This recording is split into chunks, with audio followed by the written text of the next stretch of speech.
વિશ્વની સૌથી ઊંચી સ્ટેચ્યુ ઓફ યુનિટી બનાવનાર શિલ્પકાર રામ વણજી સુતારનું 100 વર્ષની ઉંમરે નિધન.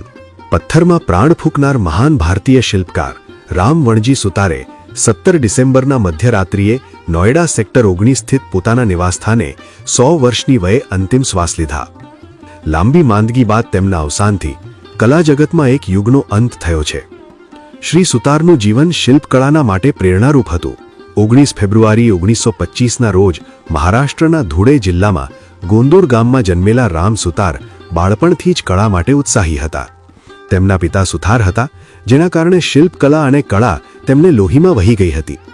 બાળપણમાં જ લાકડાની કોતરણી અને પથ્થર પર મૂર્તિઓ બનાવવાનું શોખ તેમને આ ક્ષેત્રે મહાન બનાવનારું સાધન બની ગયું. તેમણે પોતાની કળાને વ્યાવસાયિક ધોરણથી આગળ વધારી મુંબઈની પ્રખ્યાત જે સ્કૂલ ઓફ આર્ટ્સમાં અભ્યાસ કર્યા. ત્યારબાદ અજંતા ઇલોરાની પ્રાચીન ગુફાઓમાં મૂર્તિઓના પુનઃસ્થાપન પર કામ કરતા તેમણે ભારતીય શિલ્પકલાની ઊંડી સમજ મેળવી.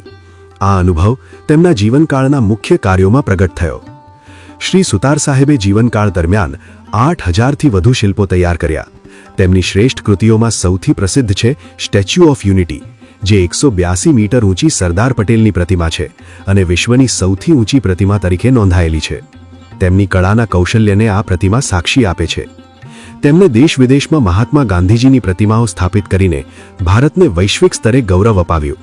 વિશેષ કરીને અમેરિકા, ફ્રાન્સ અને ઇટાલી જેવા દેશોમાં તેમના બનાવેલા ગાંધીજીની પ્રતિમાઓ તેમને આંતરરાષ્ટ્રીય કળા જગતમાં જાણીતું બનાવે છે. પ્રારંભમાં ચંબલ દેવીની પ્રતિમા મધ્યપ્રદેશ અને ડૉક્ટર બાબા સાહેબ આંબેડકર, મહારાણા પ્રતાપ, છત્રપતિ શિવાજી મહારાજ અને શહીદ ભગતસિંહની અનેક પ્રતિમાઓ પણ તેમની કળાની વિશાળ શ્રેણીનો ભાગ છે.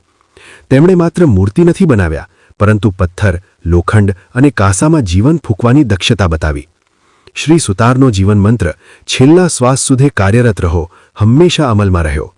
99 વર્ષની વયમાં પણ તેઓ રોજ પોતાના નોઈડા સ્થિત સ્ટુડિયોમાં જઈને માટી, મોડલિંગ અને ડિઝાઇનિંગમાં સક્રિય રહ્યા. તેઓ કહેતા, કલાકાર ક્યારેય નિવૃત્ત નથી થતો, તે માત્ર પોતાના સર્જનમાં વિલીન થાય છે. આ કાર્યનિષ્ઠા અને ઉમદા પ્રતિબદ્ધતા તેમના જીવનનો આધારભૂત ખંભો હતી.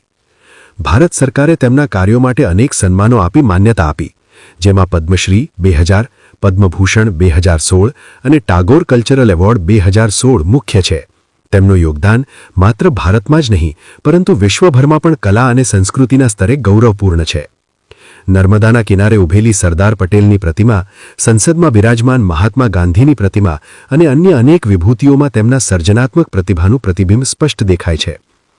આજે તેઓ ભૌતિક રીતે આપણી વચ્ચે નથી, પરંતુ તેમની પ્રતિમાઓ, કાર્ય અને કળા હંમેશા જીવંત રહેશે. આશ્રય, શ્રદ્ધા અને કળા માટેનું જીવન જીવનાર રામ સુતાર સાહેબે આવનારી પેઢી માટે ઊંચો માપદંડ સ્થાપિત કર્યો છે. પથ્થરમાં પ્રાણ ફૂંકવાની દક્ષતા ધરાવનાર આ મહાન શિલ્પકારને દેશભરમાં શ્રદ્ધાંજલિ આપવામાં આવી રહી છે. શિલ્પકાર પથ્થર તોડે છે, પરંતુ રામ સુતાર પથ્થરમાંથી આત્મા પ્રગટ કરતા હતા.